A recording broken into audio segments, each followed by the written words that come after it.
ताज़ा तरीन वीडियो के लिए चैनल को सब्सक्राइब करके बेल आइकॉन और नोटिफिकेशन पर क्लिक करें ताकि आपको मिले हर अपडेट सबसे पहले। बिल्लियों को दूध की हिफाजत पर बिठा दिया है। कौम खौफज़दा है, मुल्क किस तरह जा रहा है। वाहिद हल इलेक्शन है। सबका वज़ीर आज़म इमरान खान ने कहा है कि अगर पाकिस्तान ने इन हालात से निकलना है तो सबसे पहले इलेक्शन करवाने होंगे।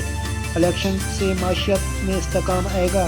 मुल्क में सरमायाकारी नहीं आएगी तो मुल्क आगे नहीं बढ़ सकता। पाकिस्तान सबसे ज़्यादा खौफनाक हालात से गुजर रहा है। महंगाई और बेरोजगार की हालात बहुत ही खतरनाक हैं। श्रीलंका की आबादी 2.25 करोड़ है, पाकिस्तान की 22 करोड़। अगर पाकिस्तान की आबादी में श्रीलंका जैसा काम हो गया तो उसे कोई कंट्रोल नहीं कर सकेगा।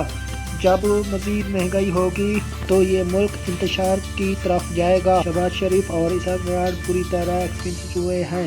इसहाक डार के केस माफ़ किए गए और लड़ाई क्लीन करके लाया गया, वो बहुत बुरी तरह बेनकाब हुए हैं इलेक्शन के बाद। और दूसरा कदम कानून की हुक्मरानी है। मैशत कानून की हुक्मरानी से मुतल्लिक है। चीन के 450 वज़ीरों को जेलों में डाला है। गुज़श्ता 8 सालों में हमारा बड़ा ज़राए और सीजन पाकिस्तानी है। उन्होंने शौकत खानम नुमे यूनिवर्सिटी में मदद की, उनकी सरमायाकारी नहीं आई। वो प्लांट खरीद लेते हैं लेकिन वो बिजनेस में सरमायाकारी नहीं करते क्योंकि इन्हें पाकिस्तान के इंसाफ के निज़ाम पर एतमाद नहीं है। 1 करोड़ में से पाकिस्तान में 5 लाख ओवर सीजन पाकिस्तानी भी सरमायाकारी करें तो बहुत डॉलर आएंगे। मुझसे पूछते हैं कि आपके पास क्या है।